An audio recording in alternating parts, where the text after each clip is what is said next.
C'est le troisième dimanche du temps ordinaire. En ce dimanche, on nous propose la messe pour l'unité des chrétiens. Les lectures sont celles du troisième dimanche du temps ordinaire, les antiennes, les prières et la préface de la messe pour l'unité des chrétiens. Nous sommes rassemblés au nom du Père et du Fils et du Saint-Esprit. Amen. Que la paix et la joie du Seigneur soient toujours avec vous. Et avec votre esprit. La liturgie, comme je disais, de la parole que préside Esdras dans la première lecture montre l'importance de l'écoute et de la compréhension des Écritures.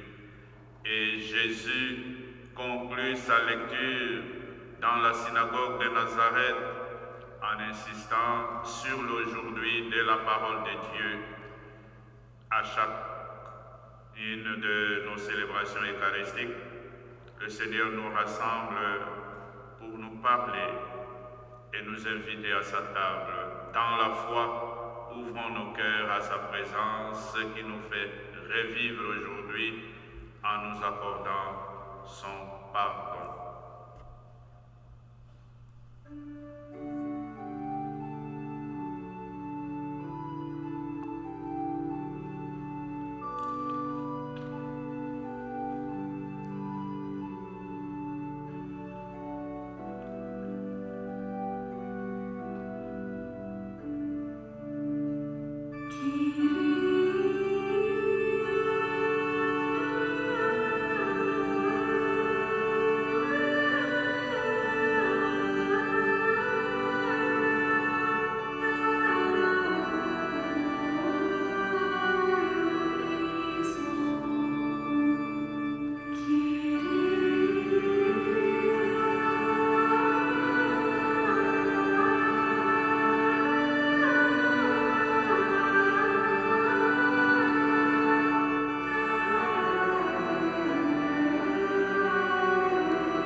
Que Dieu, dont la puissance est celle de l'amour, nous fasse miséricorde, qui nous pardonne nos péchés et nous conduise à la vie éternelle. Amen.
Prions le Seigneur.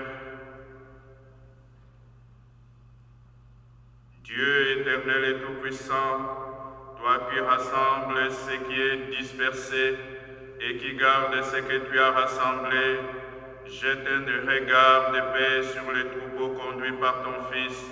Accorde à ceux qu'un même baptême a consacré d'être unis dans la plénitude de la foi et de demeurer en communion par les liens de la charité. Par Jésus-Christ, ton Fils, notre Seigneur, qui vit et règne avec toi dans l'unité du Saint-Esprit, Dieu pour le siècle des siècles. Amen. Écoutons la parole de Dieu.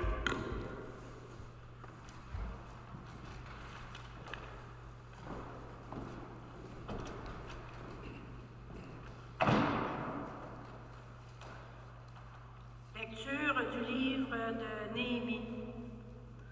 En ces jours-là, le prêtre Esdras apporta le livre de la loi en présence de l'assemblée, composée des hommes, des femmes et de tous les enfants en âge de comprendre. C'était le premier jour du 7e mois. Esdras, tourné vers la place de la porte des eaux, fit la lecture dans le livre, depuis le lever du jour jusqu'à midi, en présence des hommes, des femmes et de tous les enfants en âge de comprendre. Tout le peuple écoutait la lecture de la loi. Le scribe Esdras se tenait sur une tribune de bois, construite tout exprès. Esdras ouvrit le livre. Tout le peuple le voyait, car il dominait l'assemblée. Quand il ouvrit le livre, tout le monde se mit debout. Alors Esdras bénit le Seigneur, le Dieu très grand, et tout le peuple, levant les mains, répondit « Amen, Amen ». Puis ils s'inclinèrent et se prosternèrent devant le Seigneur, le visage contre terre. Esdras lisait le passage dans le livre de la loi de Dieu, puis les Lévites traduisaient, donnaient le sens, et l'on pouvait comprendre. Néhémie, le gouverneur, Esdras, qui était prêtre et scribe, et les Lévites lui donnaient les explications, dirent à tout le peuple: ce jour est consacré au Seigneur votre Dieu. Ne prenez pas le deuil, ne pleurez pas. Car ils pleuraient tous en entendant les paroles de la loi. Esdras leur dit encore: allez, mangez des viandes savoureuses, buvez des boissons aromatisées, et voyez une part à celui qui n'a rien de près. Car ce jour est consacré à notre Dieu. Ne vous affligez pas, la joie du Seigneur est votre rempart. Parole du Seigneur. Nous rendons grâce à Dieu.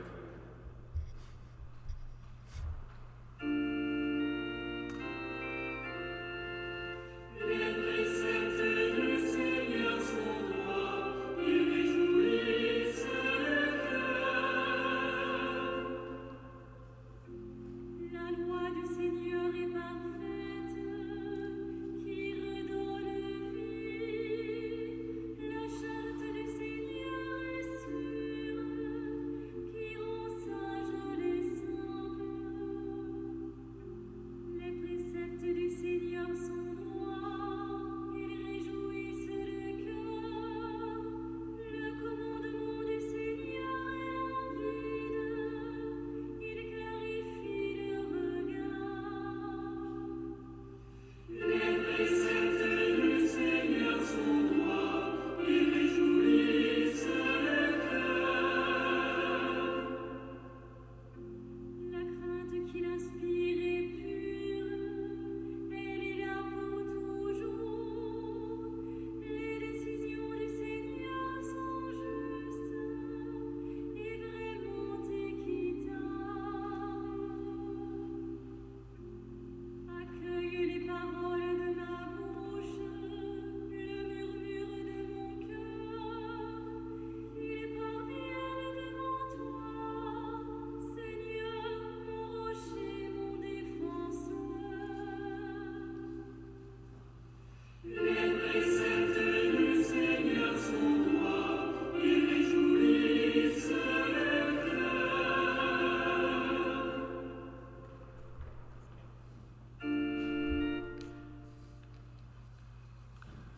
Deuxième lecture. Lecture de la première lettre de Saint Paul apôtre aux Corinthiens. Frères, prenons une comparaison. Le corps ne fait qu'un. Il a pourtant plusieurs membres, et tous les membres, malgré leur nombre, ne forment qu'un seul corps.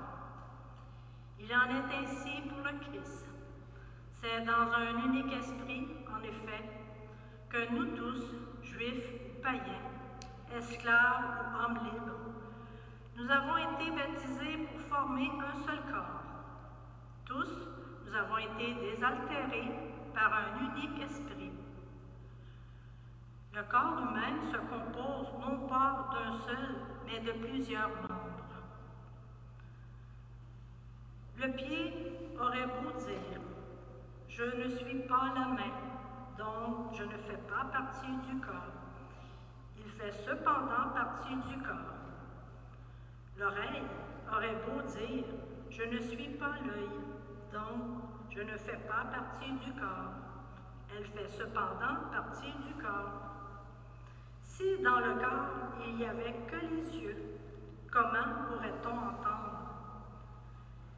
S'il n'y avait que les oreilles, comment pourrait-on sentir les odeurs?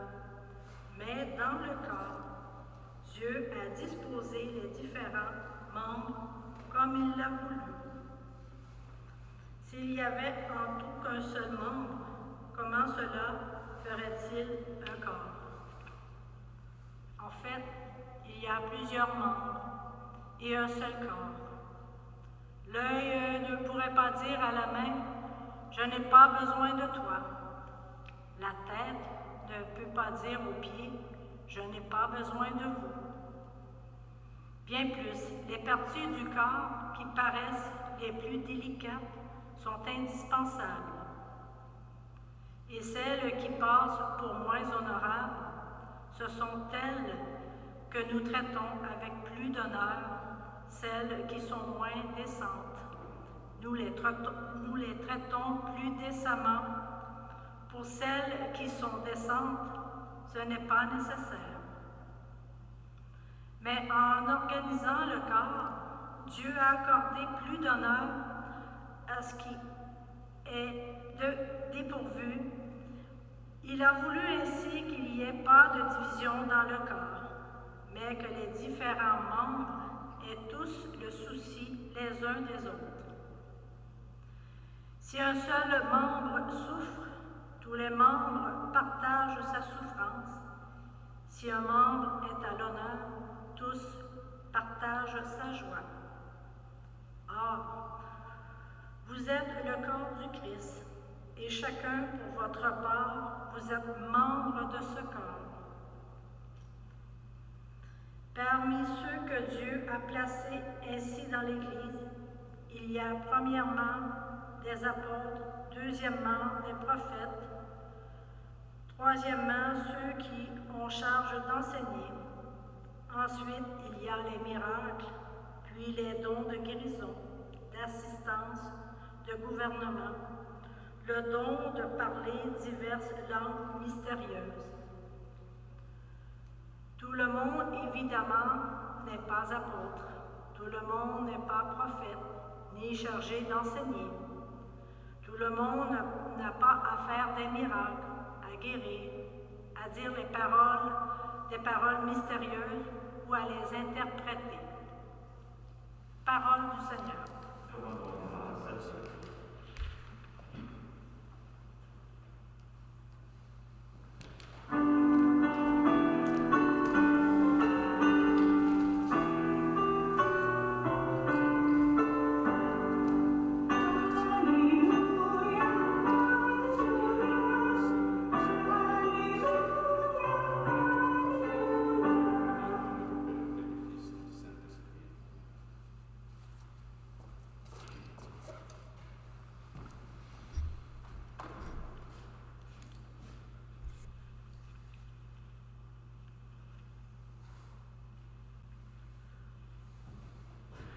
Le Seigneur soit avec vous. Et avec votre esprit. Évangile de Jésus-Christ selon saint Luc. Beaucoup ont entrepris de composer un récit des événements qui se sont accomplis parmi nous, d'après ce que nous ont transmis ceux qui, dès le commencement, furent témoins oculaires et serviteurs de la parole. C'est pourquoi j'ai décidé, moi aussi, après avoir recueilli avec précision des informations concernant tout ce qui s'est passé depuis le début, d'écrire pour toi, excellent Théophile, un exposé suivi, afin que tu te rendes bien compte de la solidité des enseignements que tu as entendus.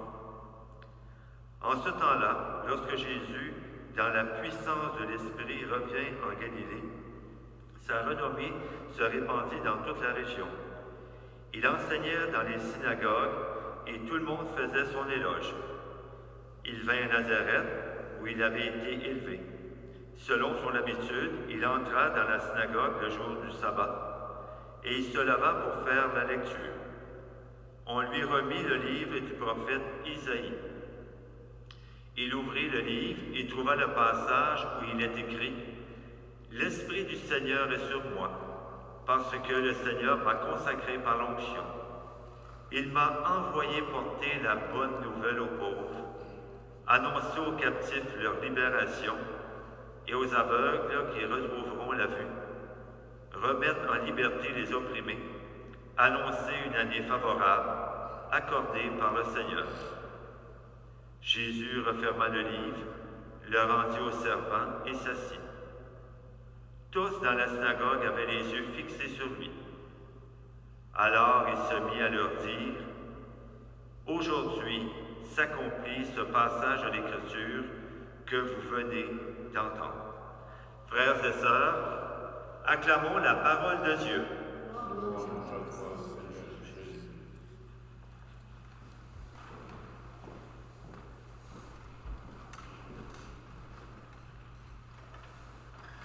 Comme je le disais au début, on vient de clôturer la semaine pour l'unité des chrétiens.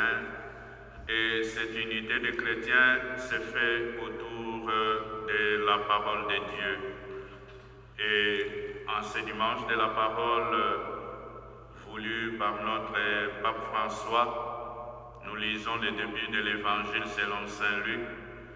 Dès le départ, il précise qu'il désirait affermir la foi des Théophiles, dont le nom signifie « ami de Dieu ». Voilà déjà un appel qui nous rejoint aujourd'hui. Ces récits s'adressent aussi à chacune de nous pour que nous aussi, nous les communiquions à d'autres. Et c'est pour nous une manière de faire grandir l'Église. Nous ne mesurons sans doute pas assez les cadeaux qui nous est fait. Cela vaudrait la peine d'entreprendre cette semaine une lecture continue de l'évangile de Saint Luc en nous rappelant que le plus important, c'est de nous en nourrir et d'y rencontrer le Christ. Et les lectures d'aujourd'hui sont d'une telle richesse qu'on souhaiterait pouvoir répandre chacune pour elle-même et la commenter longuement s'il le faut. Comme elles ont été choisies pour accompagner notre liturgie de ce dimanche, qui est le dimanche de la parole, essayons d'en voir les applications qui s'en dégagent pour nous et pour notre assemblée chrétienne. Notre fil conducteur sera les livres ouverts, si vous le voulez. C'est une lecture qui surprend. Lorsque Jésus ouvre les livres à la synagogue, il lit un passage de plus important qui décrit par avance sa mission avec les mots du prophète Isaïe, qui disait « L'Esprit du Seigneur est sur moi, parce que le Seigneur m'a consacré par l'onction. Il m'a envoyé porter la bonne nouvelle aux pauvres, annoncer aux captifs leur libération et aux aveugles qu'ils retrouveront la vie, remettre en liberté les opprimés, annoncer une année favorable accordée par le Seigneur. » On s'imagine facilement tous les mois qu'il a ressentis en prononçant ces paroles. Il ne pouvait pas ne pas en être touché à ce moment-là. Saint Luc continue de nous faire suivre Jésus sur les chemins de Galilée. Celui-ci s'est éloigné de sa famille et il a commencé à prêcher la bonne nouvelle. Il a été baptisé par Jean-Baptiste comme on l'a célébré l'avant-dernier dimanche. Il a déjà appelé quelques disciples et les foules le suivent pour l'entendre et pour lui présenter leurs maladies, car il opère de nombreuses guérisons. Il fait déjà figure de personnage hors norme. Il revient dans son village. Les textes d'Isaïe qu'il lit s'appliquent à lui parfaitement. Les gens ne sont pas sans se rendre compte qu'ils sont devant quelque chose de nouveau et d'inédit. Avec Jésus, il se passe quelque chose de spécial. Il est déjà celui qui libère les pauvres, qui fait voir les aveugles, qui fait entendre les sourds, comme le proclame Isaïe. Jésus, en ouvrant les livres, s'inscrit dans une histoire et recueille un héritage. Sa mission en est une qui rejoint les attentes de son peuple. Il n'est plus seulement le fils du village, il est le porteur du salut pour son peuple et pour l'humanité. Il en est maintenant très conscient. Tous ont les yeux fixés sur lui. Il n'hésite pas et il plonge. Il leur dit « Aujourd'hui s'accomplit ce message de l'Écriture que vous venez d'entendre. » Cet épisode que Saint Luc nous raconte campe dès le début de la prédication de Jésus, un personnage rempli d'assurance, décidé à accomplir la volonté de Dieu sur lui, quelle qu'en soit l'issue. Il vit dans l'aujourd'hui de Dieu. La célébration d'Esdras, dans la première lecture, nous présente un temps fort de cet aujourd'hui de Dieu lors du retour des Juifs de leur exil à Babylone vers 459 avant Jésus-Christ. C'est un de leurs, Esdras, qui se charge d'en faire la célébration qui nous est rapportée avec plein de détails. Nous avons ici un autre moment charnière de l'histoire du salut, où dans les livres ouverts, comme à Nazareth, se rencontrent les espoirs et les attentes d'un peuple, son héritage et son avenir. Les prêtres et scribes Esdras dressent un podium pour que la proclamation de la parole de Dieu retrouvée dans les livres de la parole de Dieu, les livres de la loi, soit entendue de tout le monde. L'ouverture du livre de la parole de Dieu est tout un cérémonial. Le livre est ouvert en grande pompe pour que les personnes se laissent rejoindre par ce qu'elles entendront. Esdras ouvrit le livre, tout le peuple le voyait, car il dominait l'assemblée. Quand il ouvrit le livre, tout le monde se mit debout. Alors Esdras bénit le Seigneur, le Dieu très grand, et tout le peuple, levant le main, répondit « Amen, Amen ». Et dans cette célébration, c'est l'ouverture à la parole de Dieu qui est ce qui est le plus important. Esdras lit un passage dans les livres de la loi, c'est-à-dire de la parole de Dieu, puis les Lévites, ses assistants, traduisent, donnent le sens et l'on peut comprendre. Traduire, donner le sens et comprendre, trois mots qui s'appliquent encore aujourd'hui à notre lecture de la parole de Dieu, car celle-ci n'est pas une lettre morte, mais une parole vivante qui contient toujours des choses nouvelles. Comme au temps d'Esdras, la parole de Dieu est notre album de famille qui contient les récits des événements importants de l'histoire de la rencontre de Dieu avec l'humanité à travers des grands témoins de ces rencontres comme Abraham, Moïse, David et les prophètes d'Ancien Testament. Ils sont suivis du précurseur de Jésus, Jean-Baptiste, puis des apôtres, avec au premier rang Saint-Pierre et Saint-Paul, dont on a conservé de nombreuses lettres que nous lisons encore aujourd'hui à la messe. Ces lettres s'ajoutent aux autres écrits du Nouveau Testament, notamment les évangiles qui rapportent les faits et les gestes de Jésus qu'on a recueillis après sa résurrection. Tous ces récits et ces textes sont pour nous les sources principales de notre foi. C'est pourquoi il est important de se les dire et de se les redire souvent, de les ouvrir et de les écouter dans la foi, le corps mystique. La meilleure façon de le faire est de se rassembler ensemble pour, comme au temps d'Esdras et de Jésus, entendre la parole de Dieu ensemble. Mais le temps n'est pas favorable, mais nos cœurs sont disposés, je le crois mieux. Celle-ci a une forme particulière lorsqu'elle est proclamée et célébrée en communauté. J'ai parlé de la parole. Les Juifs le faisaient à la synagogue, comme on le voit dans la scène qui nous est racontée par Saint Luc ce matin.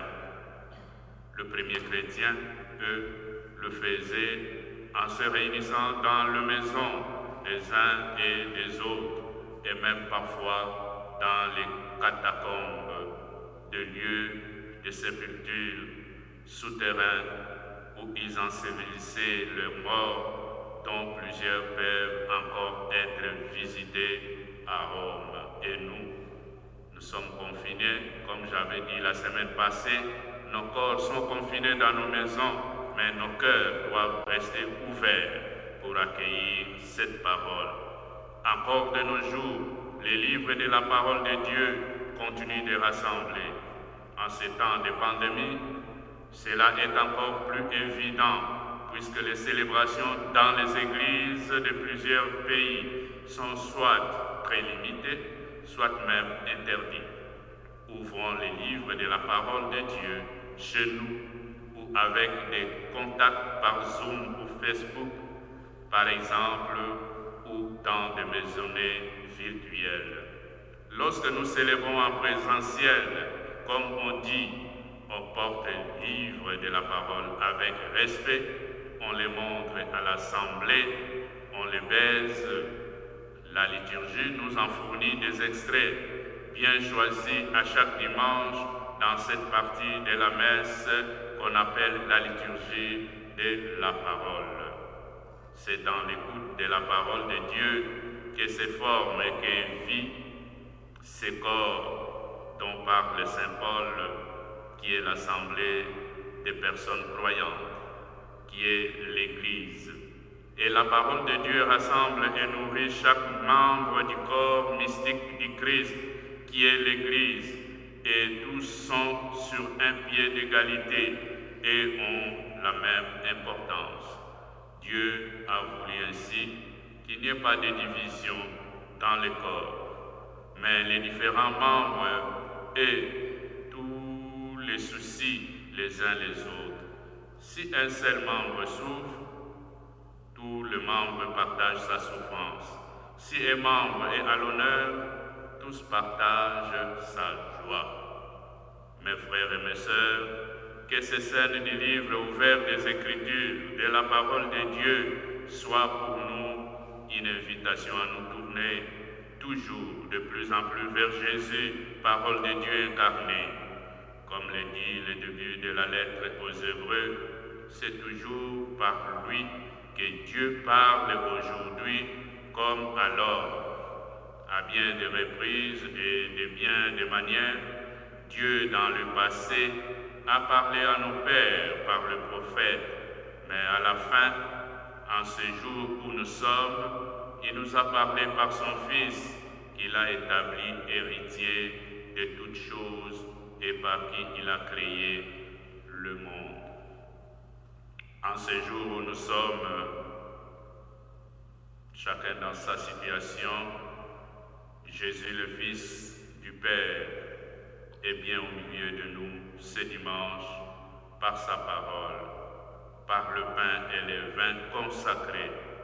Accueillons-le avec un cœur aimant et avec une foi totale.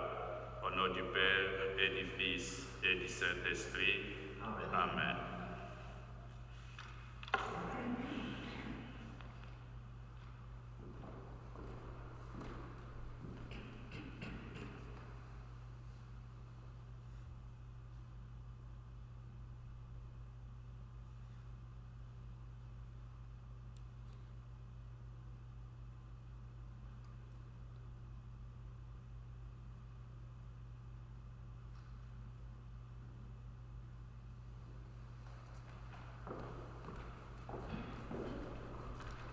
Ensemble, nous pouvons redire notre foi en ce Dieu qui nous a donné sa parole et son esprit.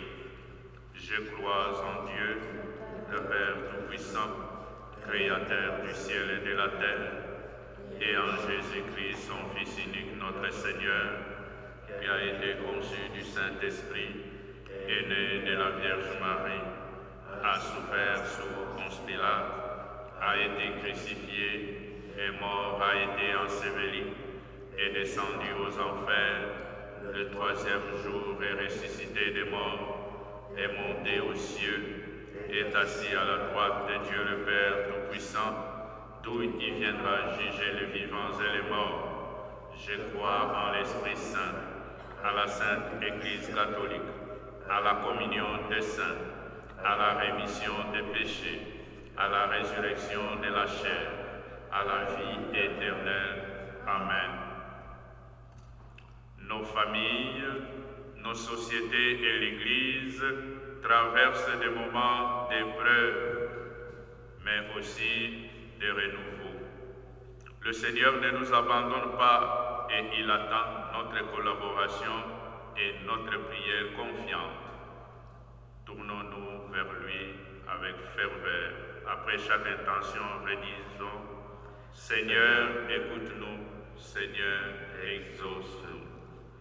Pour que les responsables des diverses églises continuent de proclamer au monde la bonne nouvelle du salut aux pauvres, prions le Seigneur. Seigneur, écoute-nous. Seigneur, exauce-nous. Pour que ceux et celles qui ont pris leur distance de leur communauté chrétienne puissent entendre à nouveau l'Évangile, prions le Seigneur. Seigneur, écoute-nous. Seigneur, exauce-nous. Pour que les personnes souffrantes, démunies et découragées trouvent soutien et joie auprès des croyants et croyantes, prions le Seigneur. Seigneur, écoute-nous. Seigneur, exauce-nous. Pour que tous les baptisés et leurs pasteurs développent un profond souci de l'unité et de la réconciliation en cette semaine de prière pour l'unité des chrétiens, prions le Seigneur. Seigneur, écoute-nous. Seigneur, exauce-nous. Pour que nos communautés soient heureuses de croire et de témoigner du Christ, le Sauveur du monde, prions le Seigneur. Seigneur, écoute-nous. Seigneur, exauce-nous.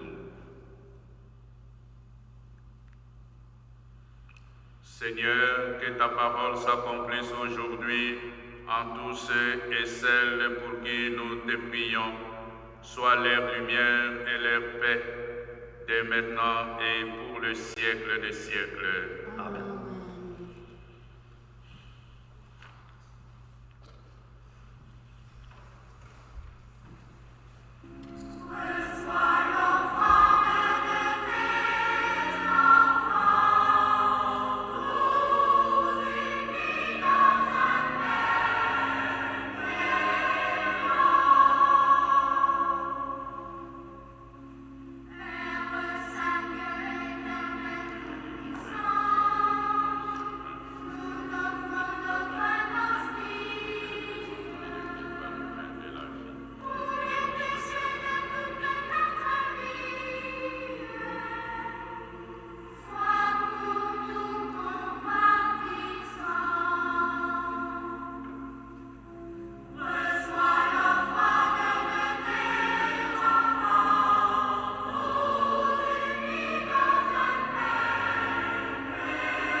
Prions ensemble au moment d'offrir les sacrifices de toute l'Église. Pour la gloire de Dieu, le Saint-Esprit.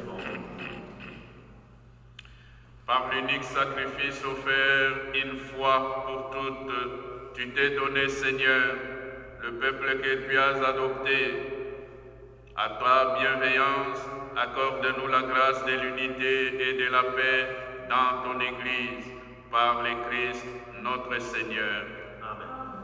Le Seigneur soit avec vous. Et avec votre Élevons notre cœur. Nous nous tournons vers le Seigneur. Rendons grâce au Seigneur notre Dieu. cela est juste et bon. Vraiment, il est juste et bon pour ta gloire et notre salut de t'offrir notre action de grâce toujours et en tout lieu. Seigneur, Père très saint, Dieu éternel et tout-puissant, par le Christ notre Seigneur.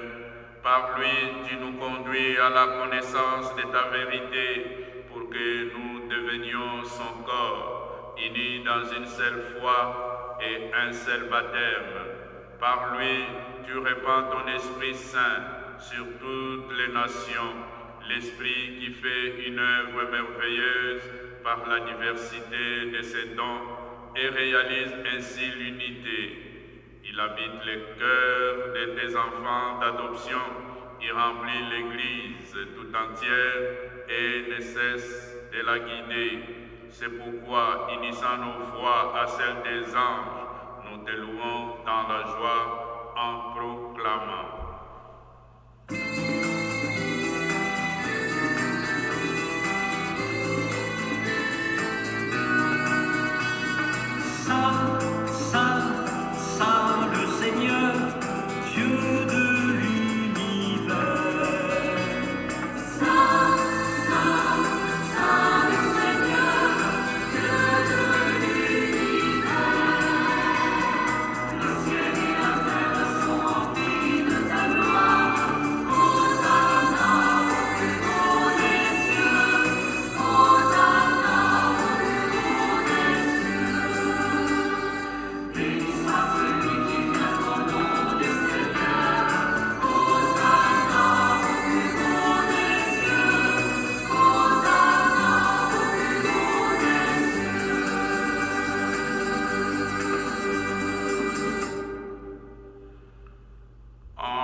En faisant ainsi mémoire de ton Fils, de sa passion qui nous sauve, de sa glorieuse résurrection,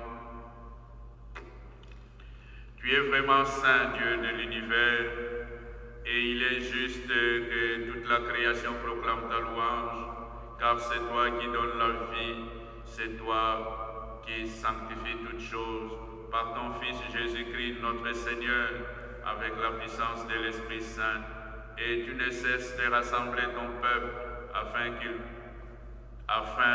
que, du levant au couchant du soleil, une offrande pure soit présentée à ton nom.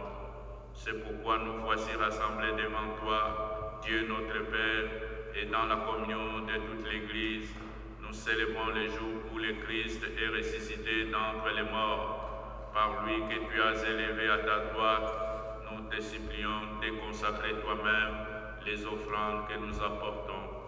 Sanctifie-les par ton esprit pour qu'elles deviennent le corps et le sang de ton Fils Jésus-Christ, notre Seigneur, qui nous a dit de célébrer ce mystère. La nuit même où il fut livré, il prit le pain. En te rendant grâce, il dit la bénédiction, il rompit le pain et le donna à ses disciples en disant, « Prenez et mangez-en tous, ceci est mon corps livré pour vous. »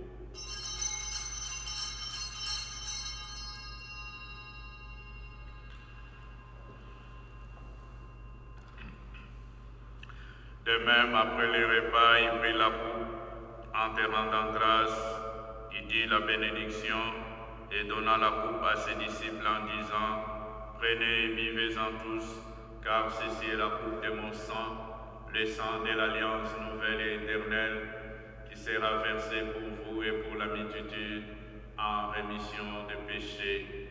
Vous ferez cela en mémoire de moi. »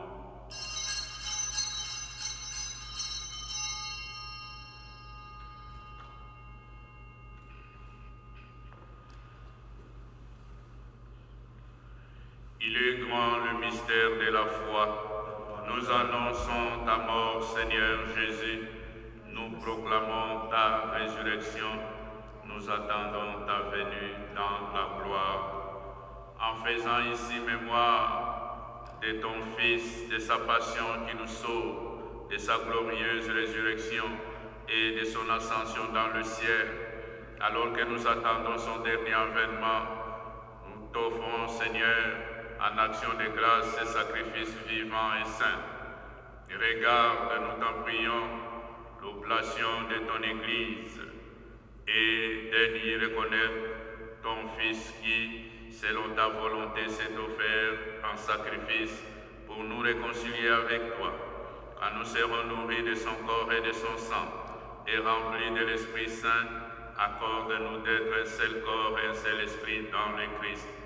Que l'Esprit Saint fasse de nous une éternelle offrande à ta gloire, pour que nous obtenions un jour l'héritage promis avec des élus.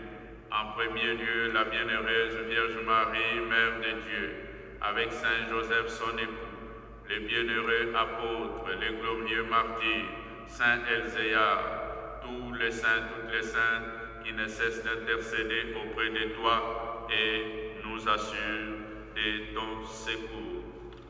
Et maintenant, nous te supplions, Seigneur, par les sacrifices qui nous réconcilient avec toi, étends au monde entier le salut et la paix. Affermis ton Église en pèlerinage sur la terre, dans la foi et la charité. Alignons avec ton serviteur, notre pape François, et notre évêque Christian, Alain, son auxiliaire, l'ensemble des évêques, le prêtre, le diacre et tout le peuple que tu as racheté. Écoute en ta bonté les prières de tes familles confinées dans leurs maisons et celles qui sont présentes, que tu as voulu rassembler devant toi. Dans ta miséricorde, ramène à toi perpétuellement tous tes enfants dispersés. Pour nos frères et sœurs défunts, et pour tous ceux et celles qui ont quitté ce monde et trouvent grâce auprès de toi, nous te prions. Spécialement, aujourd'hui, nous prions pour Camille Sari, nous prions pour Gilles Dubord, nous prions pour Hervé Joseph, nous prions également pour Anatole Pougnenkor et Paulette Adam. Nous pensons également à tous ces morts, paroissiens, paroissiennes, qui nous ont précédés dans l'au-delà. En ta bienveillance, accueille-les dans ton royaume, où nous espérons être comblés de ta gloire, tous ensemble pour l'éternité, par le Christ notre Seigneur, par qui tu donnes au monde toute grâce et tout bien.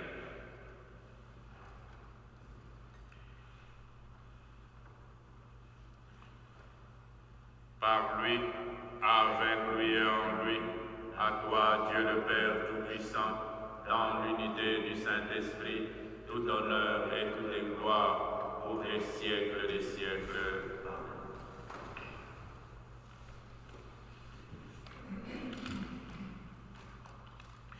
Unis dans le même esprit, nous pouvons dire avec confiance la prière que nous avons reçue du Sauveur. Notre Père, qui es aux cieux, que ton nom soit sanctifié, que ton règne vienne, que ta volonté soit faite sur la terre comme au ciel. Donne-nous aujourd'hui notre pain de ce jour. Pardonne-nous nos offenses, comme nous pardonnons aussi à ceux qui nous ont offensés. Et ne nous laisse pas entrer en tentation, mais délivre-nous du mal. Délivre-nous de tout mal, Seigneur, et donne la paix à notre temps. Soutenus par ta miséricorde, nous serons libérés de tout péché. À l'abri de toute épreuve, nous attendons que se réalise cette bienheureuse espérance, l'avènement de Jésus-Christ, notre Sauveur.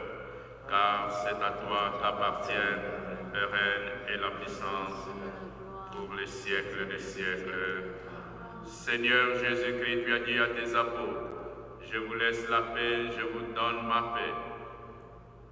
Ne regarde pas nos péchés, mais la foi de ton Église. Pour que ta volonté s'accomplisse, donne-lui toujours cette paix et conduis-la vers l'unité parfaite, toi qui vis et règnes pour les siècles des siècles. Amen.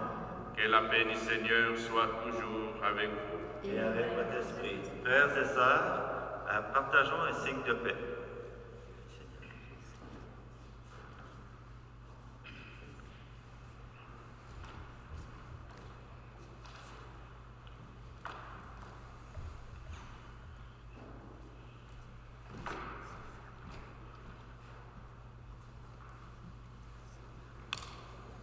Seigneur Jésus, Fils du Dieu vivant, selon la volonté du Père, et avec la puissance du Saint-Esprit, qui a donné par ta mort la vie au monde, que ton corps et ton sang très saints me délivrent de mes péchés et de tout mal.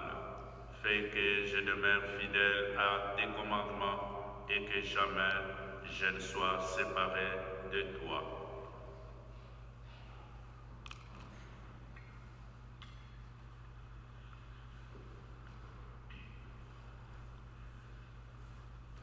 Agneau de Dieu, qui enlève le péché du monde, en pitié de nous. Agneau de Dieu, qui enlève le péché du monde, en pitié de nous. Agneau de Dieu, qui enlève le péché du monde, donne-nous la paix. Voici l'agneau de Dieu, voici celui qui enlève le péché du monde. Heureux les invités du repas des noces de l'agneau. Seigneur, je ne suis pas digne de te recevoir, mais dis seulement une parole et je serai. Que le corps et le sang du Christ nous gardent pour la vie éternelle. Amen. Amen.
Cette communion, acte de mystère, Seigneur, préfigure l'union des fidèles en toi.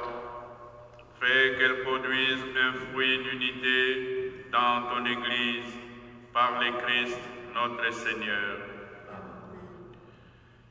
Nous essayons de célébrer chaque dimanche à 10h et on va mettre cette messe dans YouTube. Merci à Pierre-André qui nous aide comme technicien informaticien. Merci au diacre avec Hélène, à Marie Chantal. On va donner les lieux, c'est simple, je pense que c'est paroisse Saint-Elzéar. Ceux qui veulent voir la messe dans YouTube, question de taper paroisse Saint-Elzéar sur YouTube, on va suivre la messe. Notre unité se forme autour de la parole de Dieu et on sent cette soif d'écouter la parole, mais aussi on est devant les exigences sanitaires. On ne peut pas se rassembler. Comme je disais, nos corps physiques sont confinés, on ne peut pas sortir, mais ouvrons nos cœurs, ouvrons les livres de la parole et Dieu certainement va nous dire quelque chose.